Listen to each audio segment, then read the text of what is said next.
All right. So, welcome to Ascension with A Course in Miracles. Today is Monday. It's not Monday, it's Wednesday, May the 17th, 2023. And we are having a continuation of the conversation that we have been on in chapter 30 from the text of A Course in Miracles. We've been looking at chapter 30. The title is New Beginnings. And the section that we have been in is section number 1. And the title of section number 1 is Rules for Decision. We need to understand the rules to make the kinds of decisions that are going to yield the kind of life that we prefer. Now, we are always making decisions. In the previous section, let me see. It was in paragraph number 1, it says, decisions are continuous. If you are thinking, you are deciding. Now, we may not think that having random thoughts, I wish I had this, or I don't like that. We don't realize, but those are decisions. Those are decisions about what we want to experience.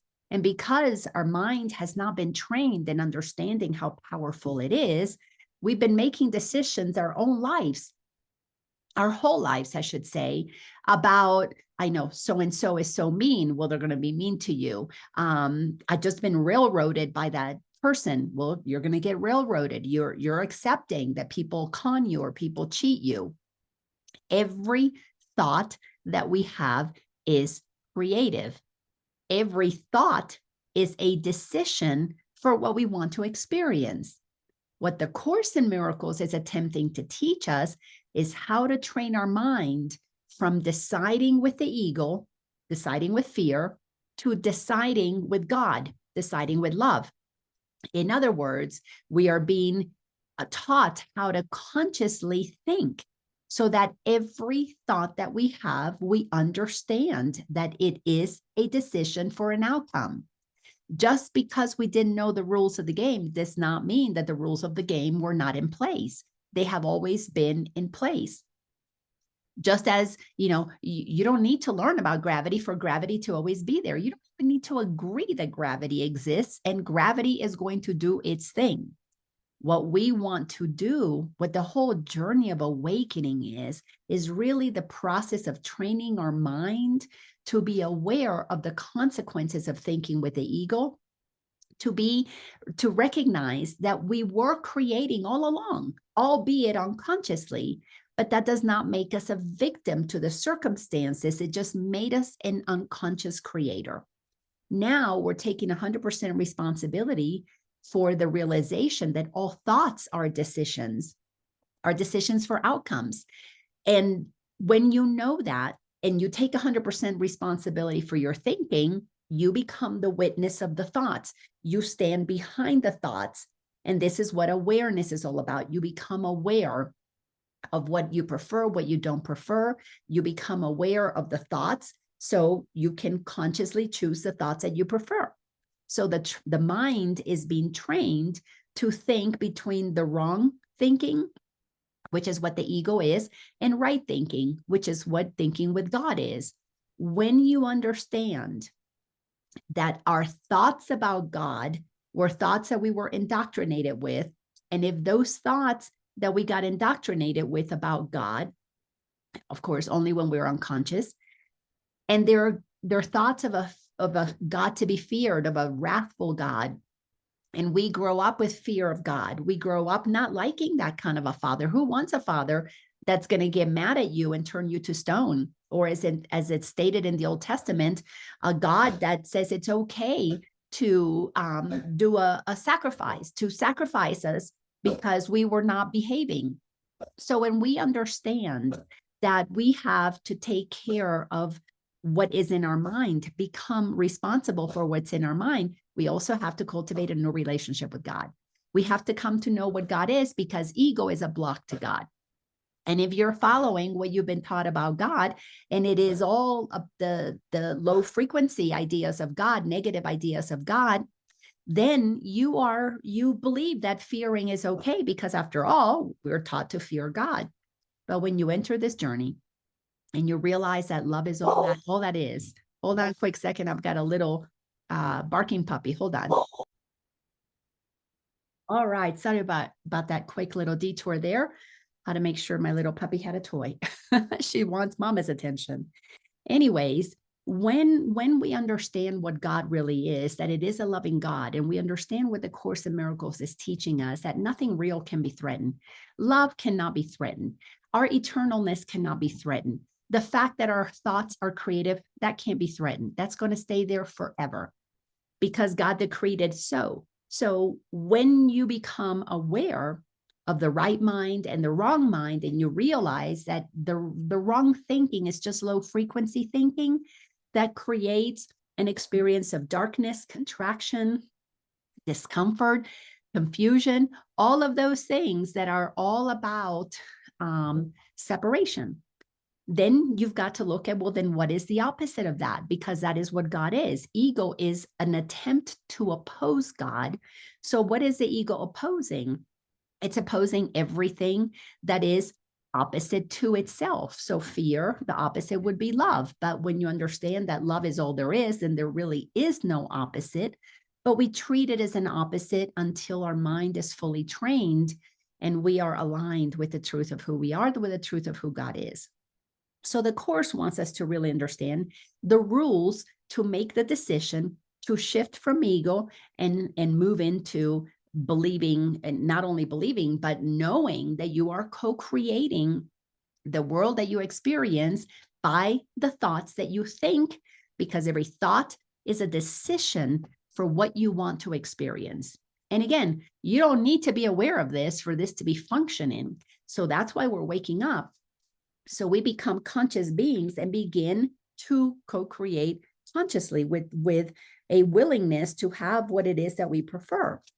So let's go to where we ended last week. We completed paragraph number 16. So we're going to pick up right there. Let me see where my little notes on this. It's always helpful when I have them. Okay, here we go.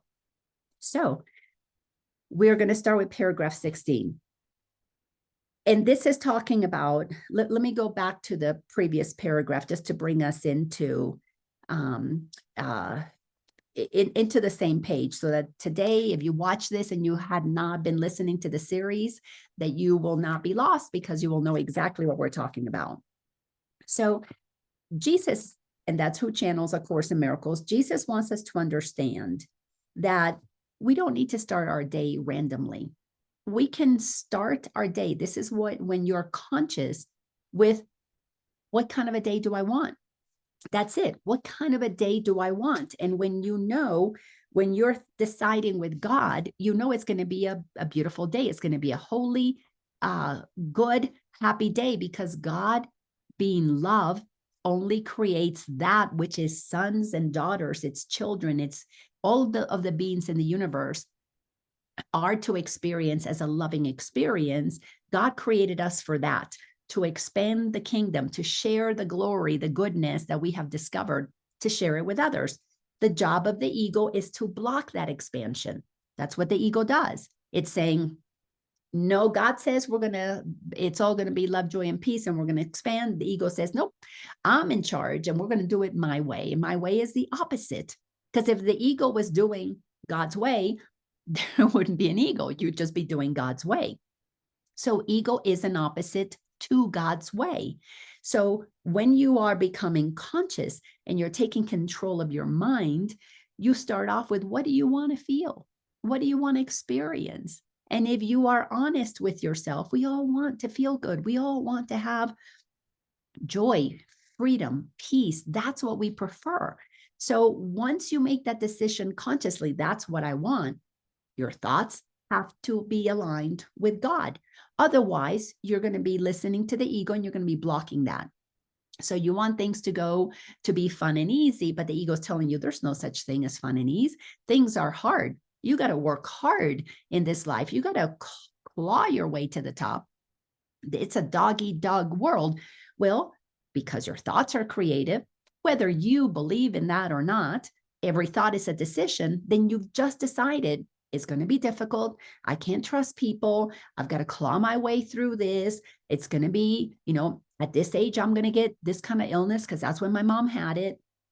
If you buy into the thoughts of the ego, you're always going to experience anxiety, limitation, fear, discomfort, contraction, because they are based on fear. You're going to be scared, and you're going to either go out there like a bull in a china shop, and you're going to just do what you can, because if you have to claw your way to the top, well, you're going to give it your all and claw your way. You don't care whose back you step on. You don't care who gets hurt, as long as you get to the top, because after all, you claw your way.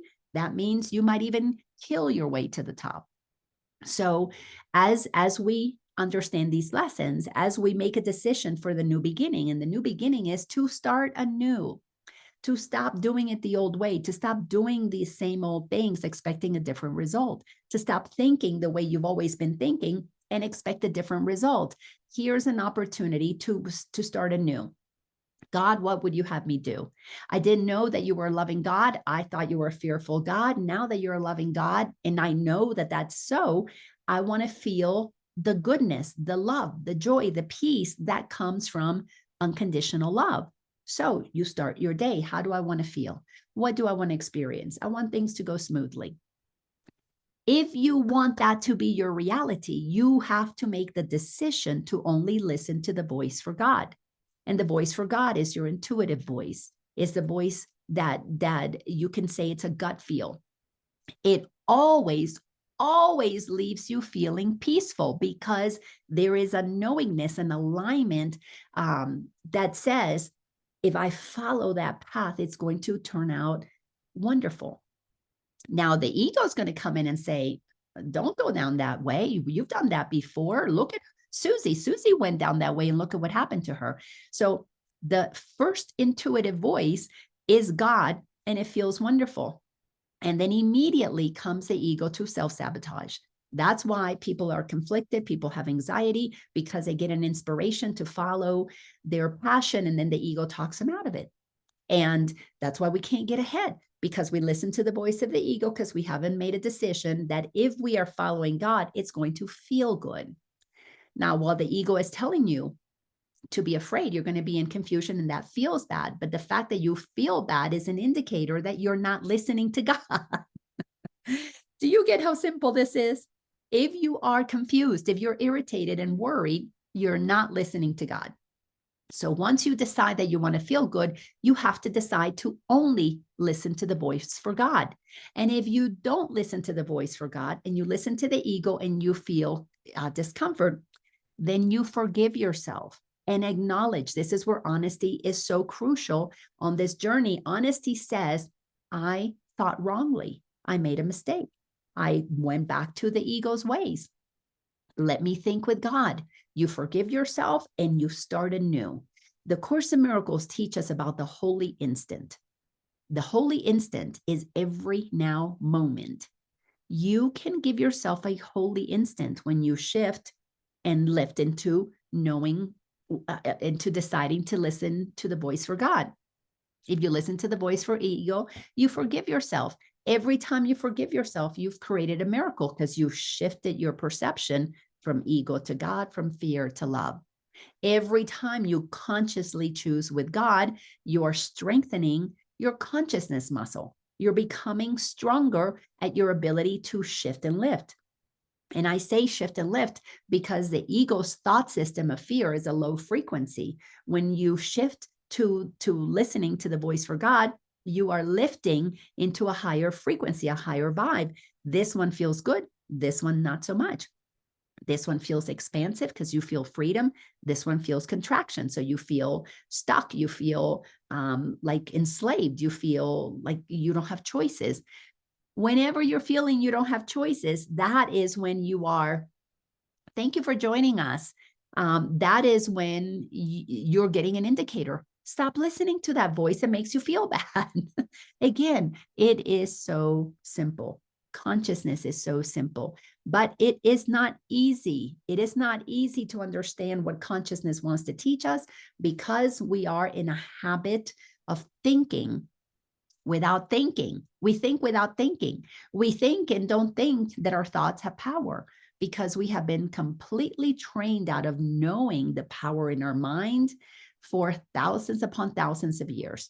And so much of that began when with the advent of religion, with religion telling us that God is outside of us and it's the God of rain and the God of water and the God of this, because humans just did not know to go inside. They were looking for God outside.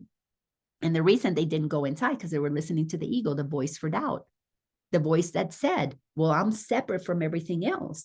And the voice that says, well, I'm small and God is big. And I look at the world and the world is so big. I didn't create this world. So there's got to be a God that decides when rain comes and doesn't. So because the mind for thousands upon thousands of years has had misinformation in it, it keeps doing the same thing, expecting a different result. That's why, as much as we know that wars don't create peace, they do not create peace. They create, animosity. But we keep saying, oh, we have to have a military so that we can be at peace. And then we go and invade countries and kill all these people, women, innocent women, children, men. And then we think we're going to get peace. And then they retaliate.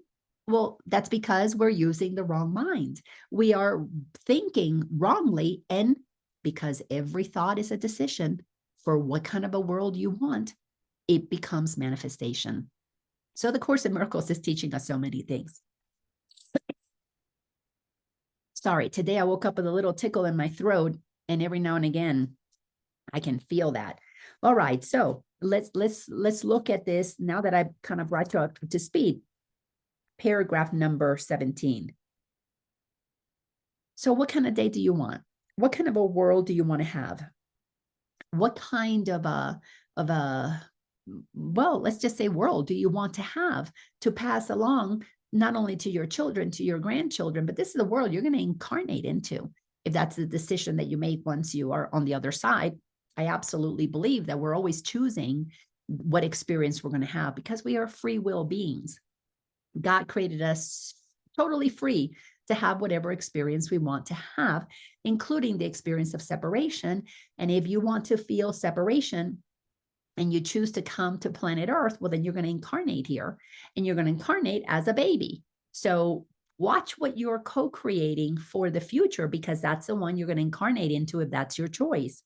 So if you answer this question, what kind of a world do you want today? What kind of a day do you want to have? Paragraph 17 says, it needs but two who would have happiness this day to promise it to all the world. In the Bible, we grew up always hearing where two or more are gathered. Well, when two of us are thinking the same thing, we are making that our reality. So when you connect with your partner and you decide what kind of marriage you're going to have, both of you are bringing to that relationship. It doesn't have to be a marriage relationship. Your ideas, that's what you're going to create. So it needs but two who would have happiness this day to promise it all to all the world. If you and your partner, you and your friend, you and your child, you and your coworker, you and your boss, you and the person on the park who strike up a conversation, decide that you want happiness between the two of you, that's what you're extending to the world because your thoughts are creative. If you're talking about the beauty, the holiness, the wonder, the goodness of the world, you are making that stronger, more of a reality. Now, there is a time when we are shifting to the new beginning.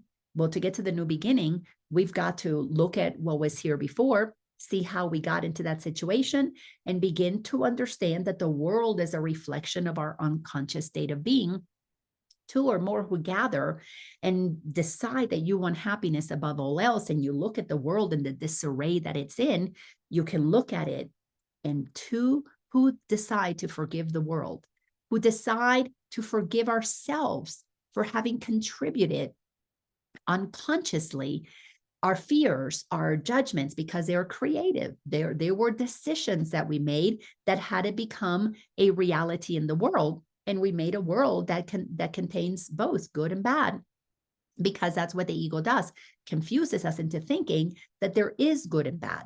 When you awaken and you really understand that there's only love, then everything else is a block to it. So all you got to do is remove the block.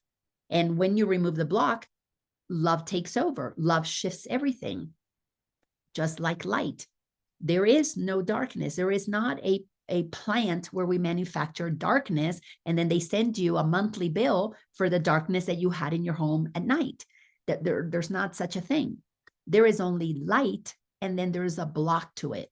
The sun is shining all the time, but as the planet turns, we are blocking the light, or the moon gets between us and the sun, and it blocks the light. So we have to get really clear. Of course, that creates an eclipse and all that good stuff, but we have to get really clear that the only source is what God decreed is so, and that is love. That is light. Anything that obstructs it is what the ego is doing. It's a block. So how do you remove darkness from a room? You turn on the light. How do you remove fear? You turn on the love. You begin to bring it. So two who decide that they want happiness instead can look upon this world and forgive it, because they didn't know that they could have made a different decision. We didn't know. We were not trained into understanding the power of our mind. We were actually trained into becoming disempowered minions in a world that is run by people who understand the mind, but do not understand the heart. When we enter into a journey with A Course in Miracles, not only is it training our mind, but it's training our mind to open the heart. It is training our mind so we can finally feel what real love is, so that we can finally feel what the heart is all about. So all we need is two. It needs but two to understand that they cannot decide alone. To guarantee the joy they asked for will be wholly shared. So we cannot experience, or we cannot expect to experience peace on earth until we make a commitment to share this truth with another. We have to extend it to another. This is why Jesus taught. This is why Buddha taught. This is why Muhammad taught. Because when you begin to understand the truth of what love is, you want to share it with others. And as we share it with others, as Jesus said, greater works than him will we do, because he impacted quite a few hundred people in his lifetime, maybe a few thousand. We, as we find the truth, are sharing it. We have the potential to share it with billions of people. You put a YouTube message out there, it can go into the millions instantaneously. I mean, it can go viral. That's the whole point about greater works can we do, because not only can we impact more, but the more that we impact, the quicker we're going to find resolution to the changes that we want to experience. So two of us have to make a decision to experience happiness. So, but to have that kind of a relationship, you have to make a decision to be only a loving presence. This is what changes your relationships. This is what the holy relationships are all about. So when you make a decision that you want to be happy and you communicate that to the other, you tell your partner, you tell your children, you tell your coworkers, I only want to do things that bring joy to all of us. Because the Course tells us you can either be right, righteous, or happy. You can't be righteous and make somebody else wrong and be happy. Yeah, your ego will tell you, well, I'm happiest when I'm right. Well, that's obviously immature thinking, but that's the way the ego operates. The ego is very immature. It's like a teenager. It's an unruly, immature teenager. That's why we want to wake up so we can mature out of that immature state. So you let people know, you know what? I'm only interested in happiness. I'm only interested in the best outcome for all involved. I'm only interested in being curious and hearing what you have to say. Because for us to be happy, I can't go around thinking I'm the one who's right and you're wrong. That's not going to activate happiness, because that's going to block the ability for you to express yourself and feel heard. And that when you feel heard, you feel received. And when you feel received, that's unconditional love. You're taking what another says and not making it personal. So we start this process little by little. That's why it's a new beginning. That's not the way the world operates. The world operates in one's right, one's wrong. even in the home, even with your siblings, with your parents, with your spouses. It is all about who's right and who's wrong, and then a battle to maintain that position of being right. This is why, we watch shows when we were younger, a long time ago. I can't remember, 60s, 70s, father knows best. Like only one person is supposed to know. And then we have this pyramid, this hierarchy that decides that, well, only the one at the top knows better. Only the CEO knows better. Only the president or the dictator knows better. Only the king or the queen know better. Well, those days are coming to an end. Why? Because we're entering a new beginning of collaboration, cooperation, because we have to understand that everybody, all of their thoughts are creative. We have equal power. God endowed all of us, created all of us equal. And when we understand that our thoughts are powerful, we don't want to enter into situations where I have to be right and not make you wrong. Because if I make you wrong, guess what I just did? Now it needs but two people to be in conflict to promise that to the world. It needs but two to understand that they cannot decide alone to guarantee the joy or the suffering that they have asked for themselves to spread it to the world. Because if I accept conflict in me, then I'm going to accept it out there. And the world is crazy right now. And it's crazy. It's always been crazy. When we don't listen to God, the world is always crazy, because the ego is a tiny mad idea that makes a world of insanity, makes a world of suffering, of conflict, of haves and have nots. It divides and it creates separation. So as we become inside clear, this is what becoming conscious is. I am not going to be a house divided within myself. I'm not going to have two voices. I'm only going to listen to one. You make yourself congruent. And once you know that the voice for God is the voice for love, and you know that it made you equal with everybody else, you cease to need to judge, to think that you're better or lesser. You stop being a victim. You stop being a bully. You become one who is managing your own mind. That's why we're training our minds so we can take full responsibility for what's in it. The new beginning asks us to choose, what kind of a day do I want? So if I want a happy day, I need to have singular thinking that is aligned with love and with joy. Then I become that in the world. Then I'm the change that I want to see in the world. And then when I let my relationships know, I'm only seeking what is in the greater good of all of us. I don't need to be right about anything. And we're quick to say, I'm sorry. We're quick to say, please forgive me. We're quick to forgive them when they forget what they're doing. When they know not what they're doing, quickly. You want to do that because it feels good. Then what begins to happen is we become the change you want to see in the world. It ripples out. Those people feel so good in the presence of unconditional love that you extend it. Now it ripples to others. But if we go judging other people, guess what we're teaching them? It's okay to judge, especially if you're the one in a position of authority, the parent or the boss or the older sibling or the president of the country. If you lie and judge, and then you teach that that's okay, and people get conditioned that way. That's how humanity has been conditioned into believing we're not the powerful beings that God created us to be. So it continues here. So those two, for they have understood the basic law that makes decision powerful and gives it all effects that it will ever have. It needs but two. Two of us must agree. Because when two of us agree, we have teacher and student, both operating as teacher and student. We're learning, we're teaching and learning what matters most. And we are learning it because we're observing it and we love it and it feels good. And then we become it. Now we teach it to others. And this is how we shift the world. So enlightenment is we turn on the light. We stop being in darkness. The minute that we turn on the light and we begin to see the choices that we have and the power that our thoughts have had always, because in the beginning was the word. And the word is really the thought. It's the desire. What kind of a day do you want? That has power. But If you start that with you want a happy day and then it veers off into an unhappy day, it's because you blocked your ability to listen to God and you were listening to the ego that wanted to do the opposite. It's really that simple. Then he goes on to say, these two are joined before there can be a decision.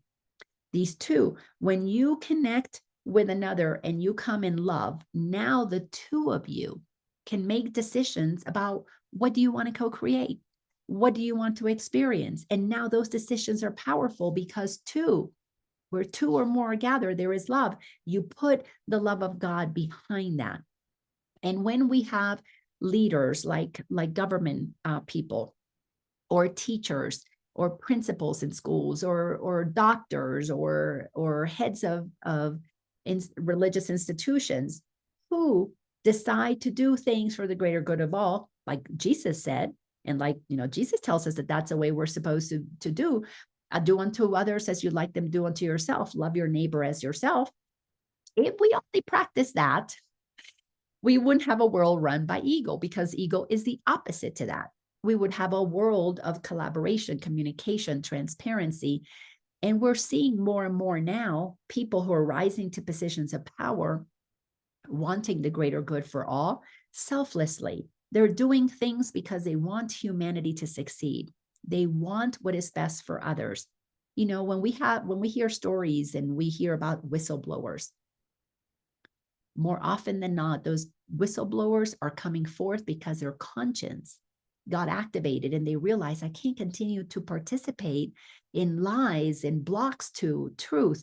I can't participate in hurting people. That's a block to life, to people pursuing happiness. They share what they discovered because they are realizing what is happening here is going to hurt others.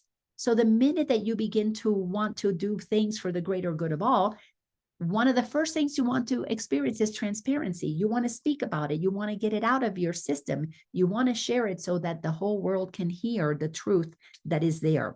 So these two are joined before there can be a decision. Two who decide for love. Now they begin to change the world. Let this be the one reminder that you keep in mind, and you will have the day that you want, and give it to the world by having it yourself. So you make that decision. You begin your day.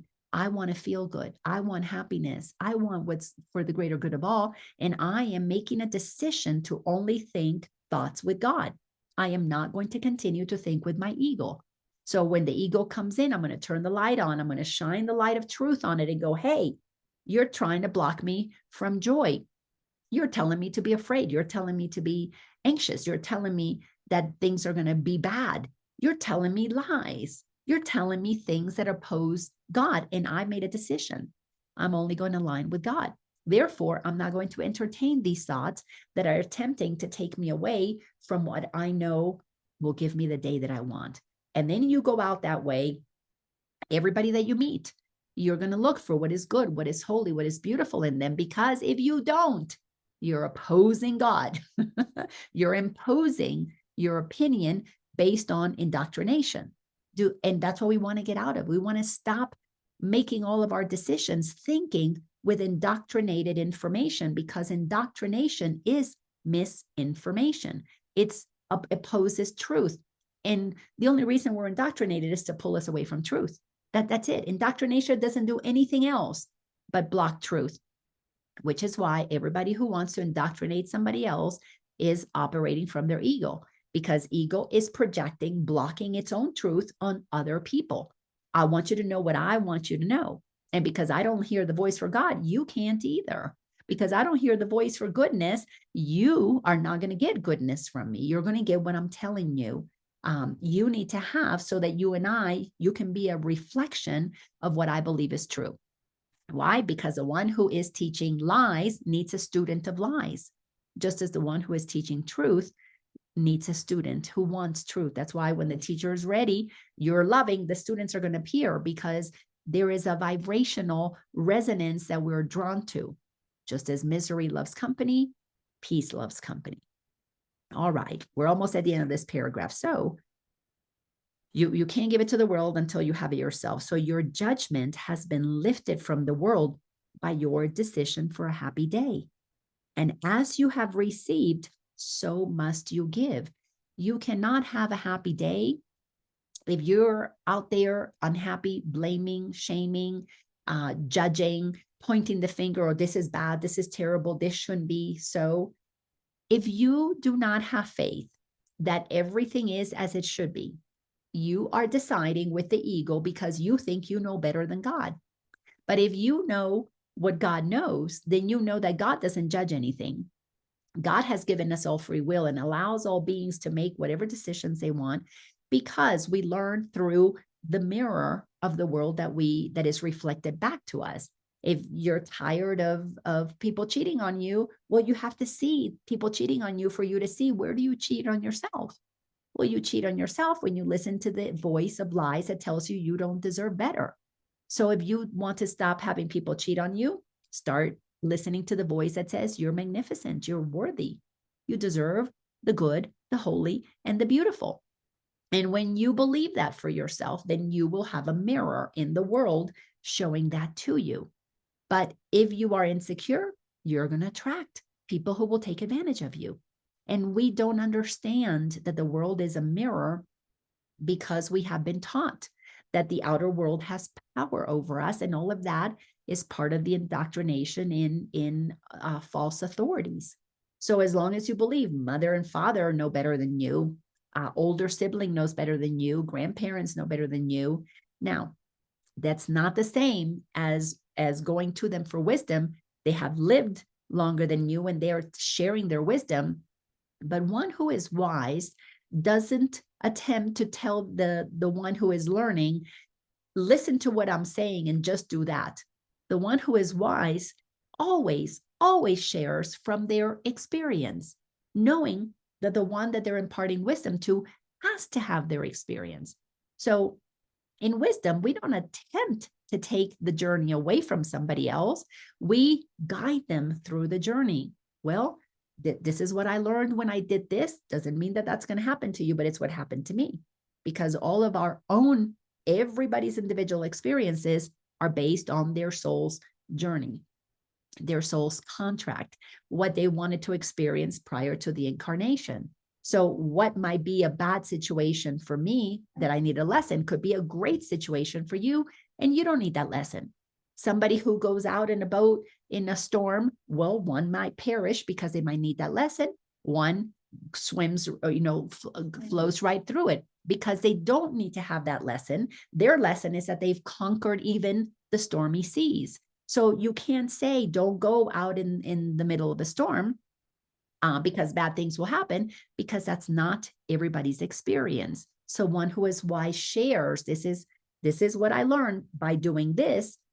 Just know if you choose to do that, you might get the same experience, you might get something different, but you'll have my information in the back of your mind to possibly help you as you navigate that particular path. So it's very simple. It's very simple.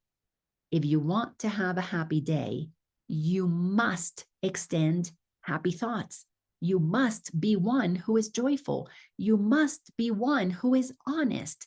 So if you stub your toe and you said you want to have a happy day, you don't go, oh, let me not pay attention to my hurting toe because that's going to change my happy day. No, you become happy that you can feel what's happening with your toe.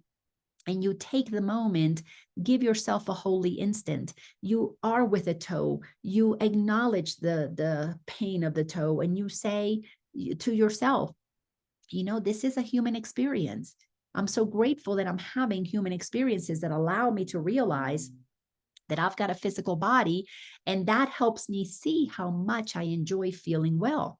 What is it that I need to learn from this thing? Oh, I left a concrete block in the middle of my living room and I didn't turn the light on. No wonder I hurt my toe. Or I stepped in front of traffic too fast and the car ran over my foot and that hurt my toe. Next time, let me learn not to do that. If I want a happy day, I need to be vigilant for the kingdom. Course in Miracles tells us that in so many places. Be vigilant for the kingdom. The kingdom of heaven is within you. Be vigilant. Are you listening to the voice for love? Are you listening to the voice for God? Maybe the stubbing of the toe, if you get quiet and you listen for the voice of God, was for you to learn how to forgive yourself for having made a mistake, for having walked into a place with the lights off that had stuff on the floor. We are learning to be loving with ourselves. We're learning to be gentle with ourselves. And the way that we practice that is through the obstacles that are in the world that give us opportunities to learn lessons. Once you learn those lessons, you enter that room by asking God, should I turn the light on or not? You know that you must ask questions to receive guidance that lets you have a fun and easy life. Now, it doesn't mean that all obstacles go away. It just, what happens is you begin to see the obstacles before you bang yourself up against them. When you choose to listen to the voice for God, the highest wisdom that you could possibly ever have. So with that, it completes this particular paragraph. Next week, we're going to enter into section number 2, and it's called freedom of will. We have to understand what free will is. Otherwise, we will not be free, because we have misperceptions about free will. And that's part of the ego's trickery, to make us think that we're free to make choices so it can continue to make choices that hurt us, because that's what feeds it. The ego feeds off of low frequency. So whenever we're angry, whenever we're mad, whenever we're righteous, the ego's going, yum, yum, yum, yum, yum. It's like a little Pac-Man that's eating up all of that, what some circles call luge, because it's a density, it's a frequency, and it makes it feel like food for its soul. Well, it doesn't have a soul, food for its preservation. And it allows the ego to, well, misery loves company. Oh, this was, I felt so righteous. Well, then I'm going to be righteous again. Feeds it, keeps it going, grows it like a cancer. That's all it does. It's like a cancer. It begins to eat away opportunities for joy if you are not conscious of what's happening. So we got to train our mind to understand that number one, all thoughts are creative. Number two, there are only 2 thought systems that we ever have access to, period. Those that are with God and those that block God. One is love, one is fear, period. Once it stays that simple, and you make a conscious decision to have a happy day, then you take your happiness wherever you go. And whoever you meet, you begin to extend the kingdom of heaven. We begin to bring about as reality the heaven that we want to have on earth, because we begin to understand the power of our mind. Thank you so much for joining me today. I just always so grateful when 2 or more are gathered here, because for whatever reason, which it has to do with this right here, that this very paragraph, when 2 or more are gathered, there is a drawing forth from each other, that which is what we want to experience. And when you come here because you want to experience love, you want to experience truth, you draw that from me. God can use me as a vessel. I become a servant of God's truth. I serve it to you on a platter. I bring it to you right out of A Course in Miracles, interpreted through my life experiences and transmitted. Some things that come through my mouth are not my life experiences, but God can use me as a vessel, because I come to you to share with a commitment, because I decided what kind of an experience I want. And I want truth. I want love flowing through me, always, only, and forevermore. So thank you for being here, and I'll see you next week. So every Wednesday, 12 o'clock Eastern time, we have these conversations. You can find the link. It'll be listed with his YouTube channel. If you watch this, it'll be right there in the YouTube information. And tell your friends. If you enjoy this, tell your friends. Let's spread the good news, and more of us then be co-creating the kingdom of heaven on earth. Thanks a bunch, and I love you all. Take care. Bye-bye, everybody.